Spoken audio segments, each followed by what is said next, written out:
અભય થઈને નિષ્પક્ષતાથી નિરપેક્ષ રીતે વાસ્તવિકતાનો અરીસો રૂપી સચોટ માહિતી લાવતો સત્યની સાથે અભય ટાઈમ્સ।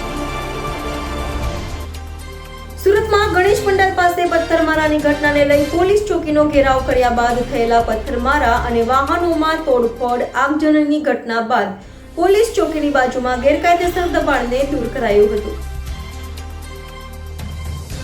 સુરતના સૈયદપુરામાં વરિયાવીચા રાજા તરીકે ઓળખાતી ગણેશ પ્રતિમા પર થયેલા પથ્થરમારાને લઈ તંગદિલી સર્જાઈ હતી। ત્યારે રાત્રે પોલીસ ચોકી પર ઘેરાવ કર્યા બાદ ઉશ્કેરાયેલા લોકોએ વાહનોમાં તોડફોડ કરી આંખચાપી કરી હતી, જેને લઈ વાતાવરણ તંગ બન્યું હતું। તો બીજી તરફ પોલીસે સ્થળ પર દોડી જઈ મામલો થાળે પાડ્યો હતો।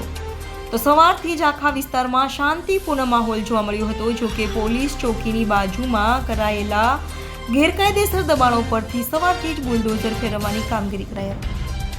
સુરત મહાનગરપાલિકા 15 દિવસ પહેલાં જ સેન્ટ્રલ ઝોનના બધા જ કોર્પોરેટરો, સુરત મહાનગરપાલિકાના mayor, standing chairman, deputy mayor, commissioner, ઉચ્ચ અધિકારીઓની સાથે એક મિટિંગ કરી હતી। એ વિસ્તારમાં ખૂબ જ દબાણો છે તેને દૂર કરવા સ્થાનિક કોર્પોરેટરની માંગણી હતી। ત્યારે જ અમે 15 દિવસ પહેલાં જ ઝોનલ ઓફિસરે ઝોનલ ચીફને ઇન્સ્ટ્રક્શન આપ્યું હતું કે આ વિસ્તારમાં જે દબાણ છે આવનાર સમયમાં દૂર કરવામાં આવે। તેના ભાગરૂપે આજથી આ મુવમેન્ટને ચાલુ કરવામાં આવી છે।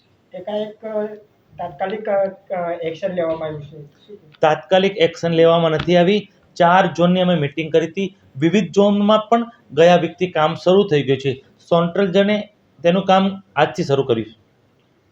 આવા ઘણા બધા ગેરકાયદેસર દબાણ કરતા હોય તો મહાનગરપાલિકા કઈ રીતે આવનાર સમયમાં તમામ ઝોનમાં જે પણ ગેરકાયદેસર દબાણ હશે તેને દૂર કરવાનું એક્શન પ્લાન સાથે મુહિમ છેડી છે।